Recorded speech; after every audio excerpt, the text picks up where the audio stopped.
Salut à tous, bienvenue sur la chaîne Carafif, la chaîne libre, gratuite et sans pub, et qui le restera. Merci de me rejoindre pour ce 12e tuto consacré à Art. Dans Art, on peut retoucher ses images, y mettre des annotations, de couleurs, des étoiles, on peut faire plein de choses, notamment faire du noir et blanc. Si, je vous assure, on peut en faire, vous allez voir. Parmi toutes les possibilités que vous propose Art pour faire du noir et blanc, il y a bien entendu un module dédié qui porte le nom tout simple de noir et blanc. Il va vous permettre d'appliquer des pré-réglages, de filtres colorés, de pouvoir jouer sur la balance des rouges, des verts et des bleus afin de jouer sur le dégradé de vos tonalités sur vos images et de transformer vos images couleurs en de superbes noir et blanc. Vous aurez aussi la possibilité d'y adjoindre une dominante de couleur afin d'aller chercher des effets sépia, bleu, bref, de triturer vos noirs et blancs comme bon vous semblera. Mais le module noir et blanc n'est pas le seul module disponible, ou en tout cas le seul outil qui vous permette de faire du noir et blanc. Il y a dans Art, comme dans de nombreux logiciels de retouche, des tas de petits outils qui, mis bout à bout, vont vous permettre de vous adonner aux joies du noir et blanc. Avant de rentrer plus en détail dans le module noir et blanc et dans ce qu'il vous propose, dans son approche très originale, très argentique du réglage noir et blanc, nous allons revoir quelques petits concepts dans le noir et blanc qui vont vous permettre sans doute de mieux appréhender ces outils. A tout de suite. Pardon d'avant pour la palissade, mais une photographie en noir et blanc n'est pas une photographie en couleur. Si je me permets de vous rappeler ça, c'est tout simplement parce que dans une photographie en couleur, on distingue très facilement la différence qu'il y a entre un objet et un autre, et donc la manière dont on peut le distinguer. On sait très bien qu'un bleu est différent d'un rouge, qui est différent d'un jaune, donc une voiture, par exemple, dont la carrosserie est rouge, mise sur une prairie verte, se distingue immédiatement. Lorsqu'il s'agit d'une photographie noir et blanc, ces couleurs n'existent plus, et comme elles n'existent plus, il faut bien les remplacer par quelque chose. Nous avons donc dans notre histogramme à gauche les noirs, tout à droite les blancs, et au milieu toute une déclinaison de nuances de gris qui vont nous permettre de distinguer les éléments les uns des autres. Ces éléments, embutés dans ce noir ou dans ce blanc que l'on va aller chercher, vont vous permettre de contraster vos images et de distinguer les éléments qui la composent. C'est la capacité que nous aurons à aller chercher précisément les gris qui nous conviennent, en harmonie avec les noirs et les blancs les plus profonds possibles, que nous allons donner à nos images noir et blanc le plus de profondeur, le plus de contraste, le plus de peps. Petite observation, si je vais dans le menu luminosité et contraste, je vais me livrer à quelques petites observations. Si je pousse mon curseur de luminosité, vous voyez que mon image s'éclaircit. Mais cela va pour conséquence aussi de pousser mon histogramme vers la droite. Si bien sûr je baisse mon curseur de luminosité, je vais bien entendu baisser le gain dans mon image et donc l'assombrir, mais je vais aussi pousser mon histogramme, le faire taper sur la gauche. On peut donc dire que plus on pousse la luminosité, plus nous allons nous rapprocher du blanc, tandis que plus nous la coupons, plus nous allons nous rapprocher des noirs. Si maintenant j'agis sur le curseur de contraste, lui, va opposer les noirs et les blancs afin qu'ils se tranchent. Si je pousse mon curseur de contraste à fond, on remarquera que toutes les déclinaisons de nuances de gris ont disparu et il ne restera plus pour distinguer les éléments de l'image que du noir ou du blanc. Et vous voyez que nous sommes dans un effet quasiment en bande dessinée, c'est-à-dire un contraste poussé à l'extrême.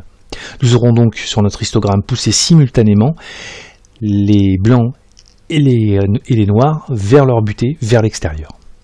Tandis que si nous coupons notre curseur de contraste, nous allons faire bien entendu le contraire, nous allons rapprocher les blancs et les noirs du centre de l'image, et donc réduire le contraste, et venir faire s'écraser tous les pixels dans le cœur de notre histogramme, jusqu'à ce qu'ils se confondent, et jusqu'à ce que nous tenions du gris.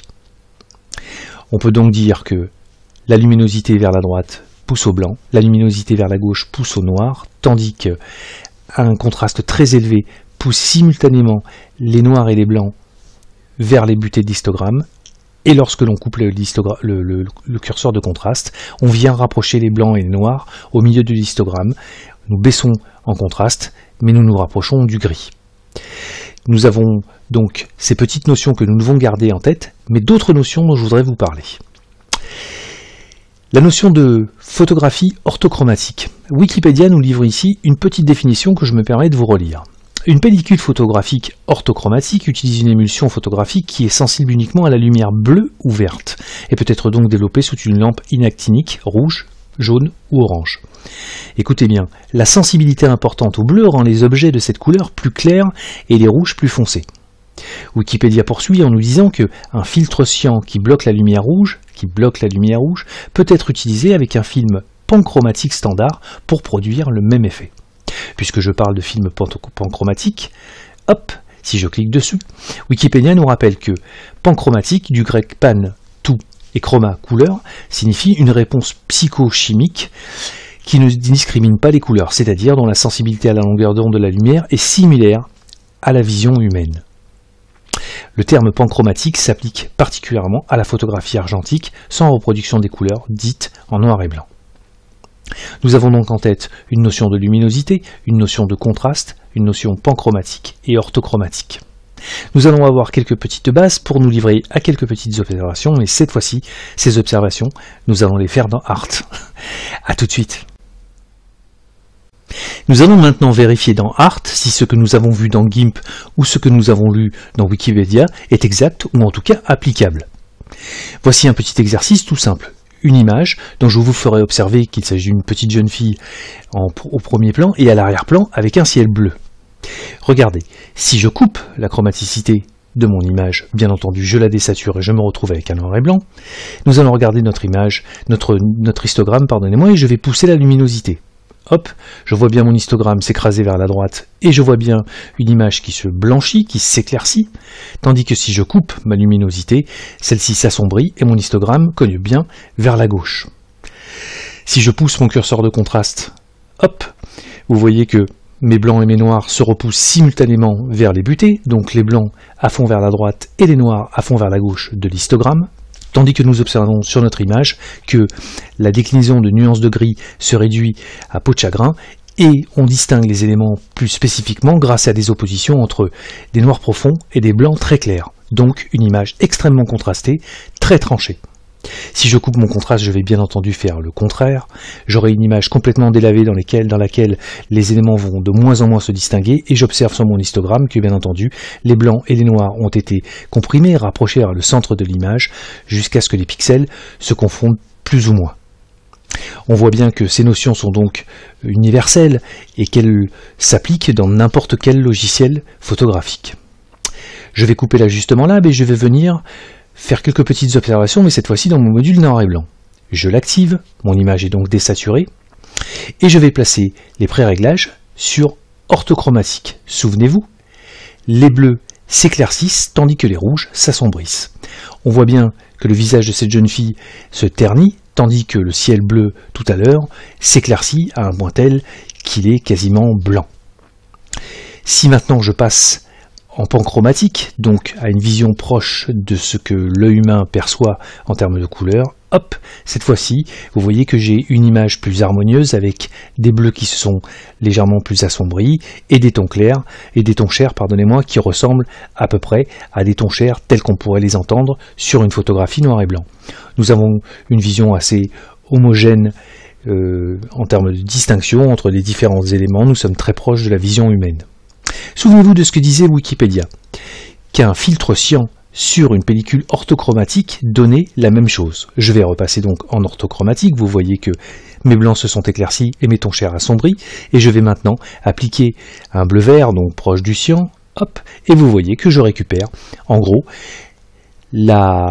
l'effet que décrivait Wikipédia dans son article sur l'application d'un filtre cyan sur une pellicule orthochromatique. On peut donc vérifier que ce module noir et blanc a la capacité de reproduire des notions très chimiques, très physiques de la photographie argentique, et ce n'est qu'un aperçu, croyez-moi, de ce qu'il est capable de faire. Nous avons parlé de notions orthochromatiques, panchromatiques, mais il en existe bien d'autres, comme par exemple l'infrarouge. Si nous observons cette photographie, nous nous rendons compte que nous sommes sur un effet plutôt orthochromatique de l'image. Vous voyez que nous avons des tons très sombres et un ciel très blanc, tandis que si nous observons cette image, c'est tout le contraire qui va se produire, puisque nous avons ici un effet proche de l'infrarouge, avec des rouges poussés à l'excès et des tons chers très clairs. Nous pouvons donc obtenir sur nos images des résultats saisissants, avec comme but d'aller chercher dans nos images des contrastes forts entre les blancs, les noirs, les nuances de gris. Nous allons donc nous apprendre à les triturer dans tous les sens pour obtenir ce que nous espérons, ce que nous voulons obtenir.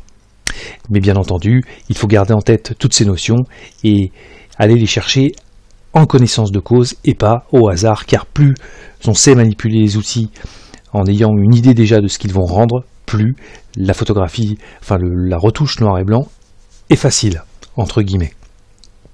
Nous allons voir maintenant d'autres petits outils qui vont nous rendre des tas de services et d'autres notions que nous allons voir, notamment sur la tonalité. A tout de suite. La tonalité d'une image dit ce qui est blanc, de ce qui est noir, de ce qui est gris, gris clair, gris foncé, gris moyen. Vous avez donc à votre disposition un histogramme qui vous donne carrément à droite un niveau 255, le blanc pur, carrément à gauche le niveau 0, le noir absolu, et au milieu toute une déclinaison de nuances de gris. L'outil courbe est un outil que nous avons déjà vu, qui est un outil très pratique pour venir triturer votre tonalité et donc décider de votre choix de ton en fonction de l'endroit où vous triturez votre courbe. Vous vous dites à chaque fois à votre outil, je ne veux plus que ce pixel soit blanc, mais je veux qu'il soit gris clair, je ne veux plus que ce pixel soit noir, mais je veux qu'il soit gris foncé, je ne veux plus que tous les pixels soient alignés sur une même ligne, mais qu'ils soient très contrastés, en repoussant les noirs et les blancs d'un côté. Bref, vous pouvez jouer sur la tonalité pour aller chercher vos noirs, vos blancs ou vos gris. Nous avons donc à notre disposition, je l'ai déjà dit mais je vous le redis, en haut à droite un point blanc que je peux déplacer vers le plus clair, donc en écrasant mon histogramme vers la droite. Je peux le descendre bien entendu en faisant le contraire. Vous voyez que mon histogramme se déplace vers la gauche, ce qui a tendance à faire chuter la tonalité de l'image vers les tons sombres. Je peux faire bien entendu la même chose sur le point noir qui se situe en bas à gauche de votre courbe. Lorsque je pousse ce point, j'éclaircis mes noirs, je décale mon histogramme vers la droite, et lorsque je pousse vers la droite, j'assombris encore un peu plus mon point noir et je viens caler mon histogramme vers la gauche. À différents endroits de l'image, je peux venir chercher un point, l'élever et donc venir faire varier la tonalité de mon image. Je peux aussi décider, par exemple, d'opposer les noirs et le blanc, donc de créer du contraste. Si je pose un point ici, que je le fais chuter par là, je vais assombrir plutôt la partie sombre de mon image, tandis que si je place un point ici et que je l'élève, je vais éclaircir les tons les plus clairs. Et vous voyez que l'effet est immédiat, cela va avoir pour conséquence de contraster mon image.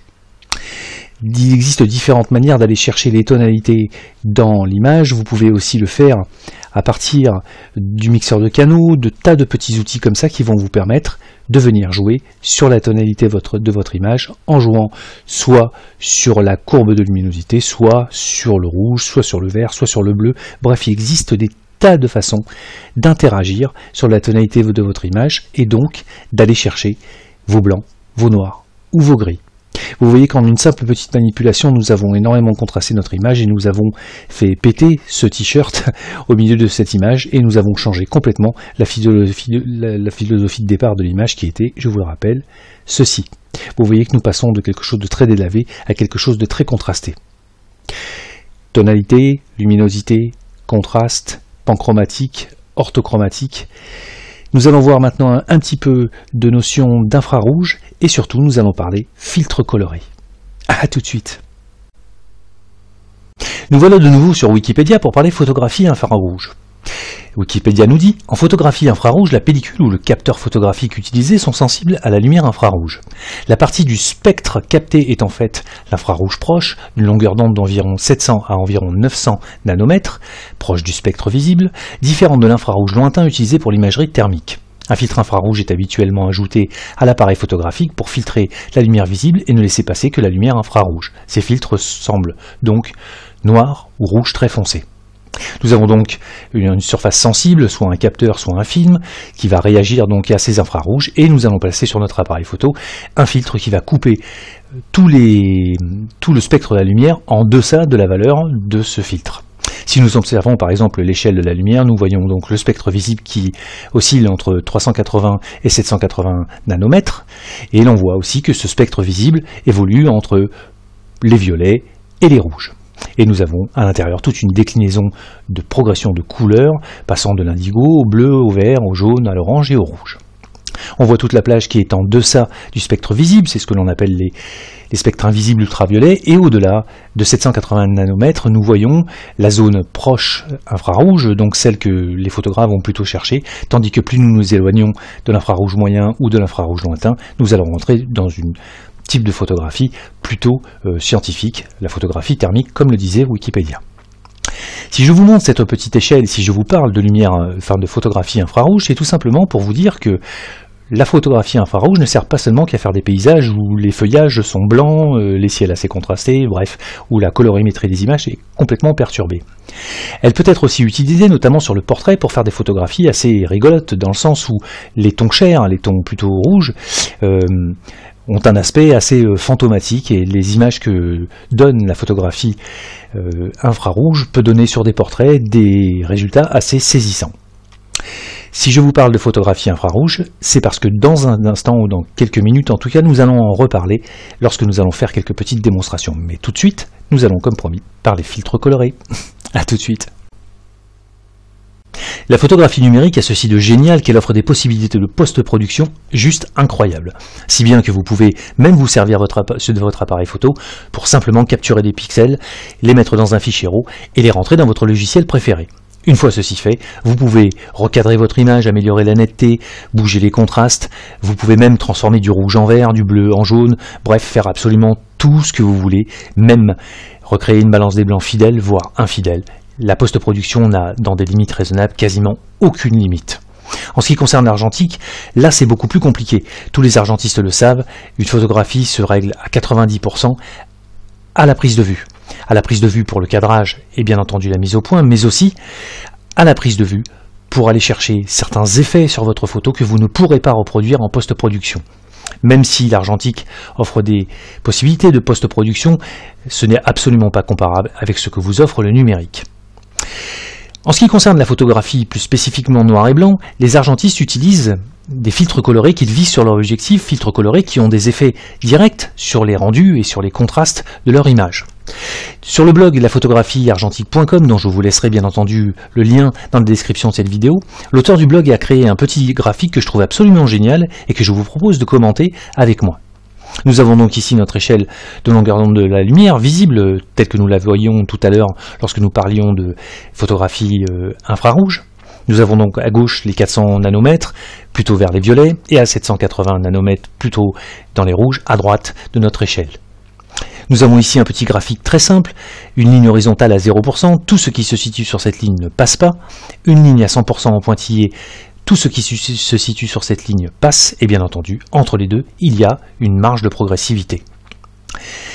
Nous voyons ici le filtre jaune, le filtre orange et le filtre rouge comme exemple. Si nous prenons le filtre jaune, nous voyons que de 400 nanomètres à environ 450 nanomètres, rien ne passe, donc ni les violets, ni les bleus, ni les bleus clairs. À partir du cyan, on voit que le filtre laisse rentrer progressivement les couleurs, puis en quelque sorte plafonne dans les tons cyan vert, et puis laisse rentrer tout jusqu'à plonger un petit peu vers les rouges aux environs de 780. Je vous rappelle qu'au-delà, nous rentrons dans l'infrarouge visible. Le filtre orange fait la même chose, mais bien entendu déclenche plus haut, plutôt vers les 450 jusqu'à 550, rien ne passe, puis il laisse rentrer à partir des jaunes les couleurs et les prolonge jusqu'au rouge. Le filtre rouge, bien entendu, lui déclenche encore plus haut pour avoir le même type de comportement. Ce qui est vrai pour ces filtres chauds est vrai aussi pour les filtres plutôt froids, le bleu, le filtre vert, etc., qui vont avoir d'autres comportements, mais à l'opposé, bien entendu, de l'échelle. Si je me rends sur le blog de Jean-Christophe Viard, qui lui aussi a fait un blog très intéressant sur la photographie argentique et notamment sur les filtres colorés, Jean-Christophe nous livre ici un tableau qui est très très sympa, vraiment très très bien fait, et que je vous conseille d'observer, de lire, de regarder tranquillement chez vous, afin de faire quelques petites manipulations plus tard. Ce tableau est très simple, vous avez la couleur du filtre, vous avez le type d'émulsion privilégié pour ce genre de filtre, là bien entendu nous parlons d'argentique.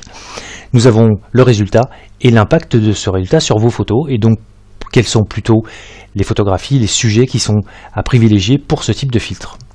Si l'on regarde par exemple le filtre jaune clair, je passerai le côté émulsion, le résultat c'est plutôt un filtre qui favorise le jaune et qui retient le bleu, Et pour les sujets, plutôt les portraits en extérieur, surtout pour les cheveux blonds et les yeux bleus. Si je descends plus bas et que je regarde par exemple le vert, on peut voir qu'il s'utilise plutôt, si on veut un rendu fidèle, en panchromatique et rien d'autre. Et on voit qu'il favorise le vert tout en coupant le bleu, et qu'il est bien aussi pour le paysage, rend clair la végétation. On peut se rendre compte en lisant ce tableau que de l'impact, bien entendu, de ces filtres colorés sur vos sujets, et bien entendu sur le rendu de vos photographies. Nous allons faire une petite récap très importante avant d'aller faire un petit tour dans Art. A tout de suite. J'imagine volontiers que depuis quelques minutes, quelque chose doit vous interroger. Alors même que cette vidéo est destinée à vous parler de noir et blanc, nous ne parlons finalement quasiment que de couleurs. Pour une raison toute simple, c'est que le noir et blanc dans la vraie vie, ça n'existe pas. Ce que vous voyez autour de vous, vous le voyez coloré. Vous voyez l'herbe verte, vous voyez les piscines bleues, vous voyez les nuages blancs, vous voyez du jaune, du gris, vous voyez du marron, bref, toutes sortes de couleurs, mais vous ne voyez pas en noir et blanc. Si la science avait permis à la naissance de la photographie de passer directement à des émulsions photographiques permettant de capturer la couleur, sans doute le noir et blanc n'aurait-il jamais existé. Mais le noir et blanc en photographie a été une étape intermédiaire dans l'évolution technologique de la photographie argentique.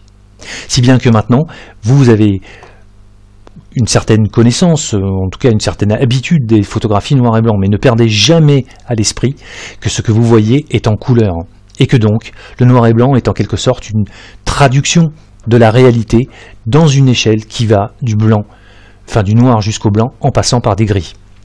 Si je me permets de vous dire cela et de vous le rappeler, c'est tout simplement parce que si vos photos sont destinées à être les plus fidèles à la réalité, vous devrez faire des choix paramétriques, des choix techniques complètement différents, de photographies beaucoup plus originales, beaucoup plus rock'n'roll, si vous voulez faire varier les tonalités et vous éloigner de ce que l'œil peut accepter en termes de perception des noirs, des blancs et des gris par rapport à la réalité qui, elle, je vous le rappelle encore, est colorée. Nous allons donc maintenant rentrer dans Art. Nous avons des notions solides de tonalité, de luminosité, de contraste, de photographie argentique, de filtres colorés, d'échelle de la lumière. Bref, nous avons quelques bases qui vont nous permettre d'aller chercher plus spécifiquement et en connaissance de cause nos noirs, nos blancs et nos gris. A tout de suite. Dans un premier temps, nous allons, si j'ose dire, nous débarrasser du fonctionnement du module qui est finalement très simple. Dès lors que vous activez ce module, votre image en couleur se désature et passe en noir et blanc. Attention, pas n'importe quel noir et blanc, le noir et blanc correspondant au pré-réglage qui se situe dans ce menu déroulant. Ce menu déroulant est un petit peu ce que l'on trouverait dans un autoradio, à l'instar d'un équaliseur graphique avec rock, pop, jazz, etc. Et bien là, vous aurez à votre disposition orthochromatique, panchromatique, basse sensibilité, portrait, bref, des tas de pré-réglages que vous pouvez appliquer instantanément sur vos images. Si nous reprenons l'exemple de l'orthochromatique, vous voyez que les tons chers s'assombrissent, les tons plutôt rouges, tandis que les bleus s'éclaircissent. Et nous voyons aussi que nos curseurs de rouge, de vert et de bleu ont bougé. Si je reviens en arrière, vous voyez que en RVB relatif, la position des curseurs de rouge, de vert et de bleu ne sont pas du tout au même endroit.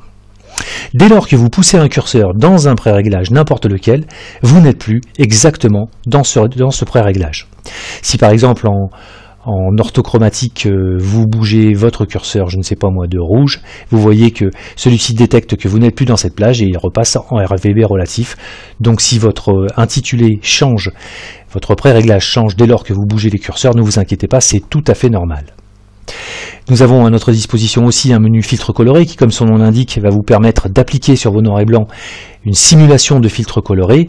Si par exemple je sélectionne mon filtre jaune, souvenez-vous tout à l'heure, hop, vous voyez qu'il coupe les plages allant du violet jusqu'au bleu ciel et vous voyez que les tons plutôt bleus présents dans ces images sont complètement coupés et donc s'assombrissent. Regardez, avant, après. Nous avons aussi la possibilité de bouger par ces trois curseurs la correction gamma.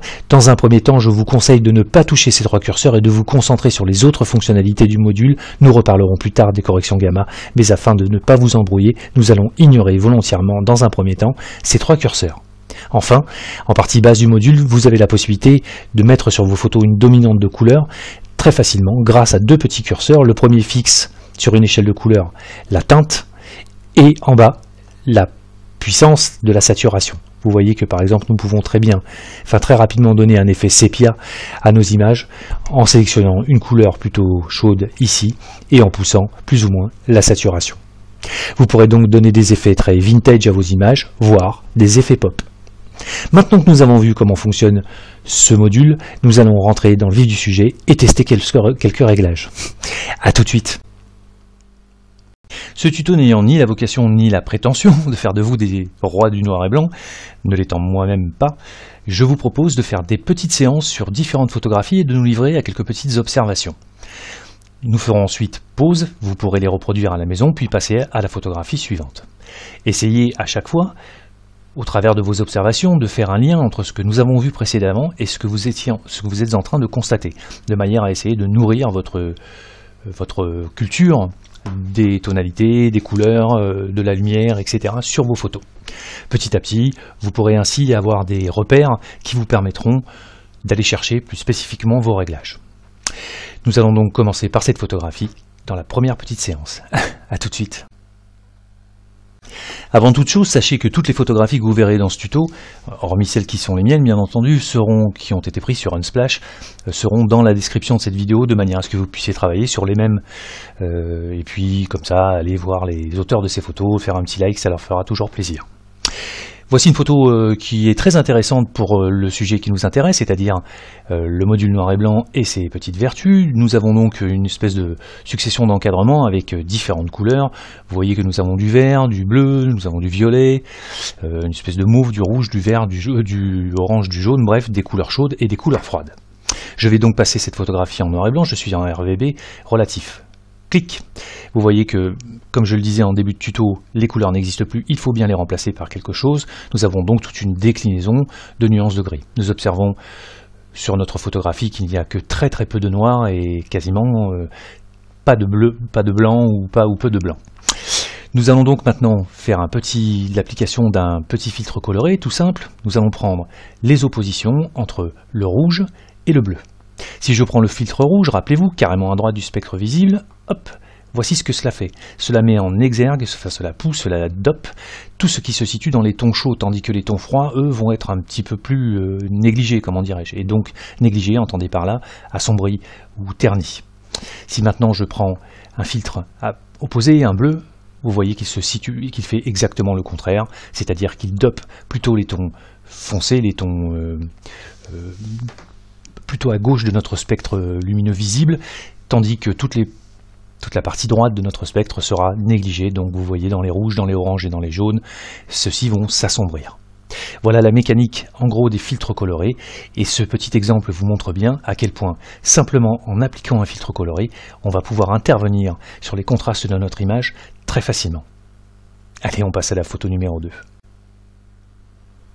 Sur cette photographie d'empilement de morceaux de tissu composés de différentes couleurs, nous aurons à notre disposition des pavés de couleurs un peu plus importants, un peu plus gros, ce qui va nous permettre de nous éloigner de la progressivité d'un dégradé et de constater plus franchement l'effet des couleurs. Enfin, en tout cas des filtres colorés sur votre image. Souvenez-vous, notre petite échelle, nous avions le spectre visible de la couleur avec les tons froids à gauche et les tons chauds à droite, et nous avions les zones à partir desquelles et pendant lesquelles les filtres jaunes, orange et rouge agissaient. Nous allons donc pouvoir vérifier l'impact de ces trois filtres sur notre image et nous amuser à rajouter le bleu à la fin. Je vais donc passer mon module en noir et blanc, mon image en noir et blanc plus exactement. On voit donc les tons chauds en bas, le rouge, le jaune, et puis au-dessus le vert, le bleu et le mauve. Je vais donc passer maintenant ma photo avec un filtre rouge. Vous voyez que les tons froids se densifient, rouge-orange, enfin orange plutôt, rouge-jaune donc, hop, vous voyez qu'on descend encore, et en jaune, on descend carrément plus. Petite observation, si je prends un filtre bleu, comme pour tout à l'heure, c'est le contraire qui se produit. Le bleu qui se situe dans le centre de l'image passe quasiment en blanc, c'est-à-dire qu'il est vraiment dopé, tandis que le rouge et le jaune, qui sont des tons chauds, eux, vont être assombris, négligés, ternis. Allez, on va avoir une troisième image et faire quelques petites manipulations. A tout de suite. Sur cette photo de paysage, avec un petit ciel chargé de nuages et une petite prairie verte en dessous, nous allons livrer à quelques petites observations en bougeant simplement deux pré-réglages ou en bougeant simplement deux filtres colorés pour vous montrer l'impact, là encore, même sur un paysage, de ce que peuvent vous donner les pré-réglages ou les filtres colorés. Je passe ma photographie en noir et blanc. Si je prends un mode orthochromatique, vous voyez que nous avons immédiatement un contraste fort entre la prairie et le ciel qui lui est un peu plus délavé, tandis que si je prends par exemple un mode paysage, en réglage paysage, vous voyez que la prairie s'éclaircit légèrement et le ciel se densifie. Vous voyez comme les nuages se détachent beaucoup plus. Simplement, en sélectionnant un pré-réglage, vous pouvez bouleverser la tonalité de votre image. Je vais remettre à 0. Et maintenant, nous allons faire une petite observation entre un filtre rouge et un filtre jaune.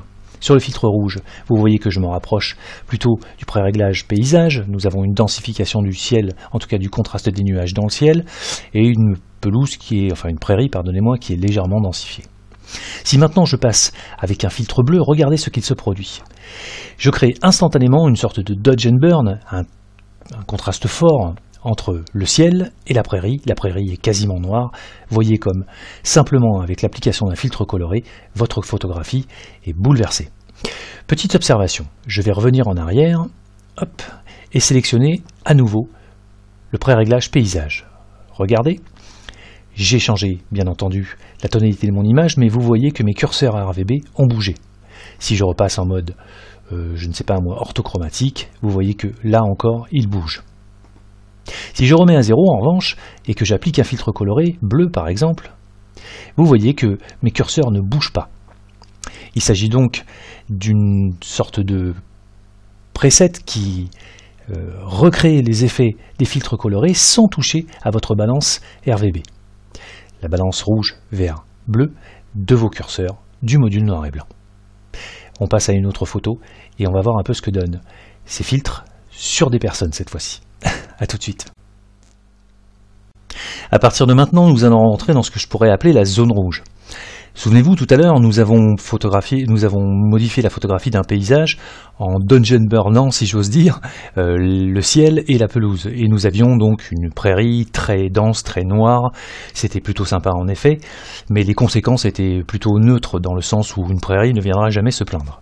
Dès lors que vous photographiez, des humains, ces humains ont une tonalité de peau, une couleur d'yeux, etc. Et si votre photographie est destinée à être la plus réaliste possible, faites très attention aux filtres colorés car ils auront un impact, notamment sur les tons chers, très important. Voici la photographie d'une jeune femme de dos. Vous voyez que c'est une jeune femme blonde avec des racines un petit peu plus sombres. Nous voyons un short en jean avec un petit chemisier à rayures, l'ensemble étant plutôt dans les tons bleus. Mais surtout, nous voyons une cuisse, un bras, un dos, bref, des tons chers. Nous allons passer cette photographie en noir et blanc. Je vous rappelle que nous sommes en pré-réglage RGB relatif, sans aucun filtre, donc plutôt un rendu panchromatique, donc proche de la vision humaine. On voit d'ailleurs sur cette photographie une certaine homogénéité, un certain équilibre des tonalités. Nous sommes très proches de ce que la réalité pourrait donner en termes de traduction noir et blanc. Regardez ce qui se produit si j'applique un filtre rouge. Clic. Vous voyez qu'il dope plutôt les tons chers, mais il leur donne toujours, une place de vedette dans la photographie. Les cheveux blonds sont dopés, bref, tous les tons un peu chauds sont mis en avant, mais restent quand même réalistes. Si en revanche maintenant j'applique un filtre bleu sur cette personne, regardez ce qui se produit. Le contraste est très intéressant. Personnellement, j'aime beaucoup ce type de photo, mais regardez, observez le bras, le dos et la cuisse de cette jeune femme. Nous sommes passés d'une tonalité plutôt réaliste à une tonalité très sombre, et on voit sur cette dame un bronzage qui, dans la réalité, n'existe pas. Pour l'instant, ce n'est pas très grave en termes de conséquences puisque cette personne est de dos, mais si cette personne était de face, imaginez ce que donnerait la tonalité de sa peau sur son visage, par exemple. Petite observation, je vais repasser en filtre rouge, hop, voilà, et je vais bouger mon curseur des rouges. Voyez comme, si cela bouge, cela a très peu d'impact sur ma photographie. Si maintenant je remets mon profil à 0 et que je n'ai aucun filtre coloré, regardez, lorsque je bouge le curseur des rouges, vous voyez que l'impact est tout de suite plus important. Si je coupe carrément les rouges, je peux presque noircir la peau de cette jeune femme. Donc faites très attention au curseur lorsqu'aucun filtre coloré n'est appliqué. Faites attention également, lorsque vous jouez sur les curseurs, nous le verrons dans quelques instants, dans valeur négative, vous risquez, comme cette petite fenêtre vous le rappelle, de causer des artefacts ou des comportements erratiques, donc qui génèrent des erreurs, notamment avec des manifestations très pointues, très ciblées de zones sombres qui n'ont rien à faire là où on les constate. Allez, on passe à la photographie d'un portrait. Vous allez mieux comprendre ce que je vous disais à l'instant. A tout de suite. Sur ce très joli portrait studio, pris au flash bol beauté, on voit les anneaux dans les yeux de cette personne. Nous allons pouvoir vérifier ce pourquoi je vous mettais en garde à l'instant. Je vais donc passer cette photographie en noir et blanc et nous voyons une photographie quand même relativement harmonieuse. Si je prends un filtre coloré rouge, regardez, nous avons tout de suite une sorte de dopage, mise en avant des tons chers, et le visage de cette personne est tout de suite plus lumineux, peut-être même un peu trop. Si en revanche je passe avec un filtre bleu, regardez ce qu'il se produit. Vous voyez que nous avons non seulement un effet un peu bronzé sur la peau, mais en plus nous avons une sorte de distorsion de la couleur des yeux, et on voit bien lorsqu'on regarde le visage de cette personne que quelque chose ne va pas, ce n'est pas très naturel. Même si on peut très bien se satisfaire du résultat et trouver cela sympa, il n'en demeure pas moins que ce n'est pas, à proprement parler, réaliste en termes de rendu. Il y a une sorte de déséquilibre avec la traduction noir et blanc de ce que nous avions à l'instant en couleur, c'est-à-dire ceci. Donc, lorsque vous appliquez des filtres colorés sur une personne, il faut faire très attention à ce que vous faites, au risque de déséquilibrer la tonalité jusqu'à la rendre un peu, comment dirais-je, surréaliste. Je vais remettre mon filtre à 0 et nous allons faire quelques petites observations. Je n'ai aucun filtre coloré et je n'ai aucun pré-réglage hormis celui du RVB relatif qui laisse un effet panchromatique, donc assez naturel. Nous avons ici des pré-réglages très intéressants. Si par exemple nous sélectionnons portrait, vous voyez que les tons chers sont légèrement mis en avant, un peu trop lumineux à mon goût d'ailleurs, mais le résultat est tout de suite séduisant et vous voyez que simplement en appliquant un pré-réglage, nous donnons à ce portrait un aspect très fin, très feutré, très joli. Si en revanche je passe en orthochromatique, vous voyez que là les choses sont complètement différentes. Donc, vous pouvez utiliser les pré-réglages qui sont à votre disposition, y mettre des filtres colorés, mais vous amusez aussi avec les curseurs RVB. Si je pousse les rouges de ma balance, ici, vous voyez que je dope mes tons chers, et si je coupe mes bleus, je vais petit à petit me rapprocher d'un effet quasiment infrarouge. Regardez. Un petit peu avant, je serais plutôt dans l'esprit Aiki, tandis que plus je coupe mon curseur de bleu, et plus je me rapproche d'un effet assez infrarouge. Vous voyez que l'aspect de la peau, l'aspect du visage et surtout l'aspect du regard est assez lunaire, assez fantomatique. Et si je coupe encore un peu plus, vous voyez que l'effet est encore plus poussé. Nous nous rapprochons donc de cette photographie-là, que je vais vous remettre en gros, qui donne un aspect très fantomatique, très onirique à cette photographie. Tandis que l'autre, juste à côté, dans des tons plutôt orthochromatiques, avec une forte dominante de filtre bleu, nous avons ici un aspect très dur du visage de cette personne. Nous allons revenir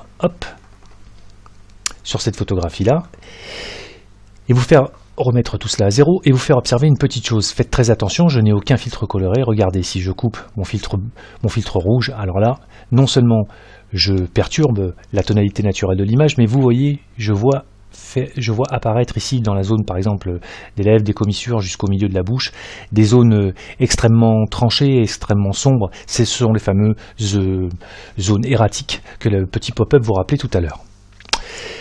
Regardez, je vais pousser mon curseur des rouges, je vais descendre un petit peu mon curseur des bleus, et vous voyez que là nous sommes dans un effet proche du Aiki. Si vous voulez récupérer des demi-teintes, venir par exemple renforcer les ombres sur les ailes du nez, c'est-à-dire de contraster légèrement, vous pouvez vous servir du curseur vert qui dans ces moments-là est très utile. Regardez, si je pousse, vous voyez que c'est très fin, je vais pouvoir redessiner les contours de ce visage ici, sur les pommettes et sur les ailes du nez. Vous aurez donc compris que les pré-réglages, les filtres colorés, ainsi que la balance RVB sur vos portraits peuvent avoir de soit lourds de conséquences, soit de très très bonnes conséquences selon qu'on les manipule dans un sens ou dans un autre. Donc faites quelques petits essais, notamment sur ce portrait, amusez-vous et essayez de comprendre comment tout cela fonctionne pour ensuite aller chercher vos gris. A tout de suite. Sur cette autre photographie, nous allons pouvoir nous amuser à changer la tonalité de l'image pour peut-être mettre un peu plus en avant, trancher un peu plus la robe et changer un peu, vous allez voir, la tonalité du noir et blanc. Si je repasse en noir et blanc, nous sommes dans quelque chose d'assez classique. Je vais éclaircir les tons chers en baissant légèrement mes bleus. Voilà, je vais pousser un petit peu mes verts, histoire de donner de la latitude à mes rouges. Et je vais couper mes rouges, regardez, la robe va s'assombrir normalement, si tout va bien. Hop, voilà, je vais la noircir un petit peu, voilà. Et puis je vais pousser encore un petit peu plus mes verts, pour donner un petit peu plus de champ à mes rouges. Voilà qui est fait. Vous voyez comme cette personne maintenant a une robe qui tranche bien dans le paysage, avec des baskets bien blanches. Vous voyez comme on peut changer très facilement la tonalité, sans utiliser les pré-réglages ou les filtres colorés, simplement en jouant sur la balance des rouges, des verts et des bleus. Allez, on va repasser à l'adjonction de d'autres outils qui vont vous permettre de parfaire tout cela. Nous allons reparler un petit peu méthode. A tout de suite. Dès lors que vous désaturez une image dans Art, vous pouvez travailler au noir et blanc avec de nombreux outils sans même passer par le module noir et blanc. Dans le pavé Alt E, exposition, vous pouvez vous servir du module exposition, l'égaliseur tonal, des courbes tonales, vous pouvez vous servir du mixage des canaux, de tout ce qui vient toucher les couleurs, les courbes RVB, l'égaliseur de couleurs, etc. Dans les modules de retouche locale, vous avez la correction des couleurs qui, si vous ne sélectionnez pas de couleur, vous permet de traiter la lumière directement et donc d'agir sur ces 4 curseurs. Curseur que nous avions vu dans un module dédié justement à la correction des couleurs, où vous pouvez vous servir bien entendu du module noir et blanc. Ce que je vous invite à faire dans un premier temps, c'est de vous servir, c'est de faire ces petits essais sur les photographies dont les liens sont donnés sur la description de la vidéo et de vous familiariser avec les filtres colorés, les pré-réglages et ces petits curseurs RVB qui vont vous permettre donc de reproduire ce que vous venez de voir dans le tuto. Voyez plutôt le module noir et blanc comme une sorte de préalable à la retouche définitive de votre photo. Servez-vous de ce module pour y faire l'application de vos filtres colorés, de la simulation de vos films et de quelques petites retouches RVB pour aller chercher vos contrastes. Mais vous pouvez très bien adjoindre à cet outil d'autres outils, comme notamment les courbes, qui sont très utiles pour parfaire vos noirs et blancs. Vous l'aurez compris, le module noir et blanc est un module fantastique car il permet de reproduire numériquement des effets chimiques, physiques liés à l'argentique en gardant, et c'est très intelligent dans les modules, une terminologie qui se rapproche justement de cela et qui vous permet d'avoir tout de suite des repères. Ce petit module est vraiment génial. Vous avez en plus la possibilité, si vous le désirez, d'y adjoindre une dominante de couleur pour y rajouter du sépia ou un effet pop sur vos photos, bref, vous rapprocher de ce que donnent les films. Une petite précision pardonnez-moi, très importante, dans les simulations de fil, vous avez bien entendu des presets de noir et blanc, mais ces presets de noir et blanc sont faits avec des half-cuts, et donc dès lors que vous appliquez une simulation de film, vous verrez que vos filtres colorés seront pas ou peu efficaces et ne donneront rien sur vos images. Donc si vous prenez une simulation de film, oubliez le module noir et blanc, ça ne sert à rien puisque le preset de simulation de film portera tous les réglages de la cible que vous cherchez à obtenir. Allez, on se voit tout de suite pour une dernière petite récap avant de se quitter. A tout de suite. Pardon mes amis pour cette introduction un peu longue, mais je tenais absolument à vous transmettre une sorte de base qui vous permettra de mieux utiliser le module noir et blanc. Gardez toujours à l'esprit que la réalité est en couleur et que le noir et blanc est une traduction bichromatique progressive d'une réalité colorée. Vous allez voir que dès lors que vous pensez vos noirs et blancs en couleur, même si ça semble un peu paradoxal, vous aurez beaucoup plus de facilité et même de plus en plus de facilité à aller chercher exactement les noirs et blancs que vous souhaitez. Le noir et blanc n'est qu'une traduction de la réalité dans une échelle progressive allant du noir au blanc. Relisez ce que vous verrez dans les blogs dont je vous filerai le lien. Essayez de comprendre les filtres colorés, quand il déclenche et quand il laisse passer. Essayez de comprendre les plages de ce spectre lumineux visible.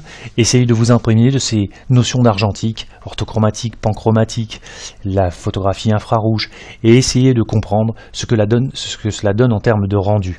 Dès lors que vous aurez une idée de ce que donne, par exemple, un rouge passé à la moulinette d'un filtre bleu, lorsque vous comprendrez ce que donnera un ciel bleu passé à la moulinette d'un filtre jaune, vous aurez ainsi quelques petits repères mentaux de la traduction de la réalité en noir et blanc. Vous pourrez donc ainsi, en connaissance de cause, aller chercher vos noirs et blancs. Dans le prochain épisode, nous allons refaire une petite passe sur l'interface pour des raisons que je vous exposerai en introduction de ce prochain tuto numéro 13. Je vous remercie beaucoup d'avoir suivi ce tuto, je vous dis à très bientôt pour de nouvelles aventures sur la chaîne Carafif et comme d'hab, vous le savez, c'est bon pour le référencement et pour le logiciel. Abonnez-vous, visionnez et surtout partagez afin que ces vidéos profitent au plus grand nombre et faites-moi de beaux noirs et blancs. À bientôt, salut, bye bye.